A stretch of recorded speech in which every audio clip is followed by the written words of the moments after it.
Okay, so my name is Desh Amila, and I am an immigrant now called Australia home. I'm originally from Sri Lanka.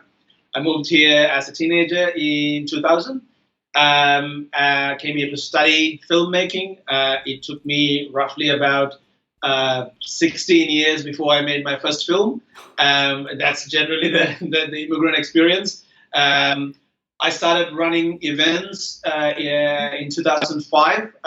My initial events were in the hip hop and R&B arenas, and that eventually led me to start an organization called Thinking, which was the world's first intellectual touring company.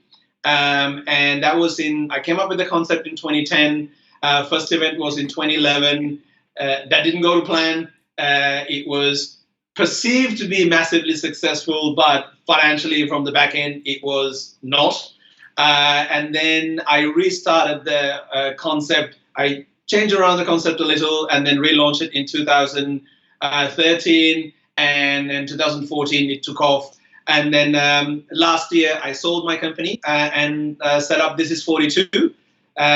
So that's a very quick my journey. Sure. So how would you describe what you do now?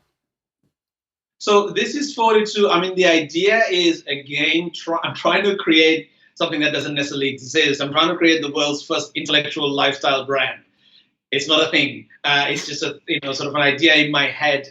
See, what I want to do is I want to from the beginning, even from the thinking days, I want to bring intellectual conversation to the mainstream and in a manner that is perceived to be cool and anybody can be engaged. Because when I got interested in the intellectual subject matters and philosophy and science, it felt like it was a sort of closed community. It was either in academia or sort of really high-end conferences, and the mainstream didn't seem to be partaking in this kind of activity. So I wanted to see how do I get the people who attend to these sort of hip hop and R&B events that I put on, like thousands of people. How do I get them to come to intellectual events? That was sort of the genesis of what I do. So with This is 42, what I want to do is continue the tradition and move it from not just from Australia and New Zealand, but also do things in America, do things in some Asian countries, and also I've set up a media company which we've just started producing, long form intellectual content. We've got some podcasts. We've got some, video series on YouTube.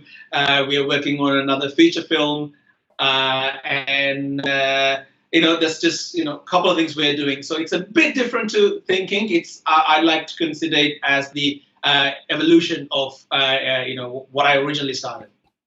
How did you think of combining hip hop with intellectual conversations? That's so interesting. See, this is the so the general perception of rap music is quite skewed. They generally has a sort of a somewhat of a negative connotation. But as somebody who when I moved here, Australia, from a country like Sri Lanka, I I was looking for a home. I was looking for a place to belong to, and I immediately found refuge in the hip hop community. The struggle of a certain group of people and the music that came with that. I identified myself with that as an immigrant, and as I was part of that community, I realized how rich it was. Hip hop is a culture. It's not just the music. It's the clothes, it's the music, it's the DJing, it's the dancing, it's the graffitiing. And I realized that's why it's such a big, big industry now. Now it's very commercialized, but behind the scenes, the conversations people were having were philosophical. They were about, just general philosophy. They were about, race. They were about economy. They were about entrepreneurship. And I'm like, but this doesn't, come out in if you just listen to the top 10 hits.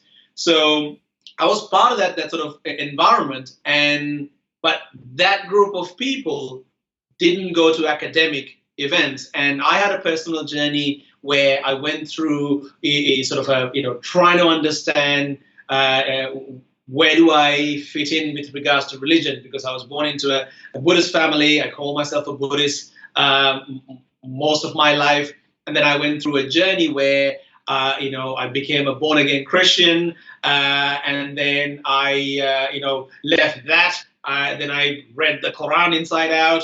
Then I read the Bhagavad Gita. Then I read the Mormon Bible. I went through this massive journey. And then I got introduced to amazing philosophers like Daniel Dennett, to Sam Harris, to Steven Pinker, to eventually, Richard Dawkins and, the new atheist movement. And I realized I'm really an atheist. But I was still in the hip hop community. And that's when I thought, hey, can I use my knowledge in how to pull thousands of people to hip hop event and marketing knowledge that I had to intellectual events? And that's sort of the, my test ground was in 2011. I tried to do a music festival, but more of a grounded in intellectual ideas. It was too ambitious for the Australian market, and that's why I said it just didn't work the first time around. Was it called Fire Festival? No, I'm just kidding.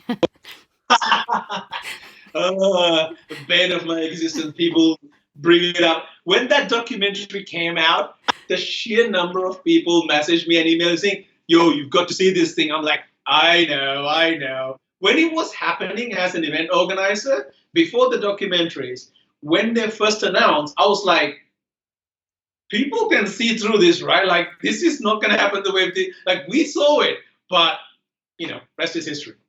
Yeah, that's so, oh gosh, well, that could be a whole episode right there. Well, that's so interesting. I mean, so where did you get your entrepreneurial drive from? Because everything that you're saying now kind of screams entrepreneur in and out.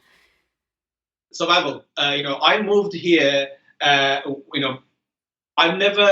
my whole journey is a series of unlikely scenarios. I was born in a small town called Badulla in Sri Lanka. I was the first in my family to leave Badulla to go to Colombo, the big city, because of a scholarship when I was in grade 5. And I was the first to leave the country. So when I got on a plane to come to Australia, I've never been on a plane. And I thought I understood English. And I came to Australia and people in Australia started speaking. And I was like, I have no idea what's going on. My perception of the West and my what I thought I was walking into was very different to what I walked into. And then from there on, everything I've done is pure survival. I don't necessarily have a background in entrepreneurship or businesses. Both my parents are government workers in Sri Lanka. They're both school teachers. And Sri Lankan culture doesn't really have a sort of a positive light towards entrepreneurship back in the day when I was growing up there. So this is purely survival for me. And then over time, it took me a very long time to get to a point of what you would call success. That's so interesting because I hear that from so many entrepreneurs that like what not what they say, but like so many immigrants tend to have this entrepreneurial spirit to them. I think do you know who Gary Vaynerchuk is? Of course I know Gary Vee. So he talks about, because he's an immigrant as well, and he's like the quintessential entrepreneur, and he always says, I am the way I am because I'm an immigrant. And he's like, I am the way I am because I have this like chip on my shoulder. And he's like, that's what's driven me to do all that I've done. I think it's just super interesting. Absolutely. I definitely have a chip on my shoulder. For me, there's also that, especially nowadays, I visit and I tend to speak to a lot of people. Actually, just before this, call, I met with a young entrepreneur. She came to the last event, the feminist event, the infamous feminist event that I held. And she was in the audience, and she has an idea to start an events company. I spent an hour just sort of mentoring her, just telling her, what I think should happen. Yesterday, I met with a young filmmaker who said about my film, and I spent an hour sort of mentoring them. I love doing that, and especially for immigrants, because, man, I wish the 19-year-old me who came over here had somebody like me, because it took me such a long 14 years before I finally got the hang of things. Well, I mean, so you've given some pretty poignant statements on your views today and where they come from your upbringing in Sri Lanka. And I know that your mission now, or I don't want to speak for you, I don't want to say your mission, but one of the things you do now is you really want to help people engage with each other. And you've spoken about your experience in the Sri Lankan Civil War and how that's helped mold your views on that. And I was wondering if you would feel comfortable talking about that a little bit more. Yes, more than happy to. It's something that I have grown to learn more, especially in retrospect. When I was living in Sri Lanka, I thought I was living in the best country in the world. There's a statement like, your lived experience is something that, it's unparalleled to anything else. But then you move yourself out of that sort of bubble, then you realize, oh, wait, what I thought was perfection is very different to what really is happening. So when I was living there as a child growing up, I remember little things like, when a suicide bomb goes off nearby and, 40, 50 people are killed, and then the retaliation attack happens from the government forces and 70 of the terrorists are killed, I excel. And I say things like, well, they killed 40 of us, we killed 70 of them. As a child, that's what I was used to. And I remember, hearing my parents say now, easily racist things. And I didn't find anything wrong with it. But since I've moved to the West, since I, again, start reading sort of, philosophy and intellectual subject matter, I started seeing the world for what it is. And I realized, being involved in some of the reconciliation work that's happening in Sri Lanka, and very recently, we had a private screening of my movie in Sri Lanka, and I was part of a small group of people that had a conversation from like 9:30 at night till 3 o'clock in the morning. Just hearing those conversations happen, I realized this is a crucial missing element. If this existed the way I would like it to be, we may not have had the civil war that we had for 27, 28 years. See, I was born in 1981, and that's the beginning of the civil war in Sri Lanka, which ended in 2009. Hundreds of thousands of my people perished, and that shouldn't have happened. And it had a lot to do with failed conversations. So for me, it's important that wherever I can, I help facilitate people having better conversations. And this is not to say that one has to agree with the other all the time, but we should be able to talk to people. But we've lost the art of conversation, and it is just quite disheartening to see. So whatever I can do, it's a bit of a, you're right, it is a bit of a mission of mine now. Didn't you give some statistic? I can't quite remember. Well, yeah, go ahead. Yeah, so the statistic, what we found, so I helped found Sri Lanka Unites, the Melbourne chapter. The Sri Lankan chapter was found by Prashant Visser, and now they have a version called Global Unites. So Sri Lanka Unites found that 70% of Sri Lankans have not had a meaningful conversation or a friend with the other. See, Sri Lanka is primarily made out of three ethnicities. You have Sinhalese, you have Tamil, and you have Muslim. And that statistic, when I found out, it really hit home, because I went to a school over there. We had a Tamil section. So we had a segregated section for Tamil students. And I remember meeting some, the Tamil students, but I never, ever engaged in a meaningful conversation. I don't really have a friend per se from the Tamil section. And I was like, well, I'm part of the problem. We grew up like that. It's how society was. And that's a scary statistic when you realize 70% of a country just otherize another group of people. And it's the same with, the Tamil minority. They also have never really had many meaningful conversation. So it's just super segregated.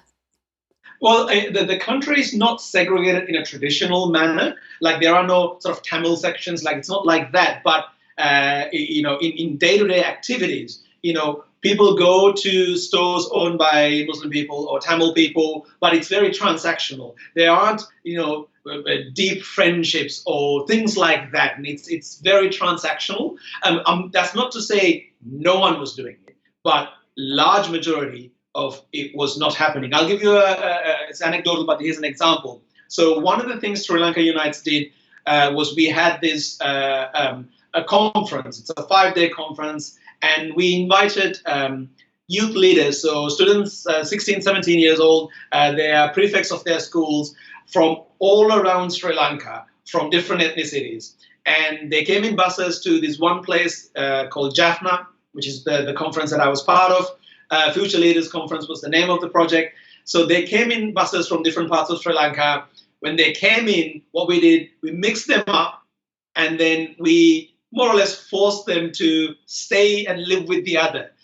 But there's footage of this online. You can see some of the Sinhala students from down south who's never interacted with a Tamil person basically said, I will refuse to stay with a Tamil. I won't do it. I just won't do it. And the Tamils were the same. I would not stay with a Sinhala kid. No way. I want to stay with my people. And we forced them to live. And then we had strategically placed all these activities to bring them together later.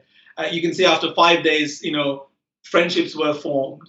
But that shows you at the beginning that, we're talking about the 16, 17-year-olds already forming these sort of perception of the other. They just did not want to interact with anybody else other than their own kind.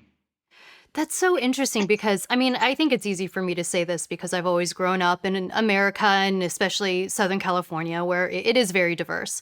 So I hear stories like this and it's so it's so interesting. Do you think that this is why you're so curious now? I absolutely do think that's the case because, some of the things that's happening, around us, I can relate back to, like I've seen this thing happen, but in a really violent and extreme way in the country I lived for 19 years.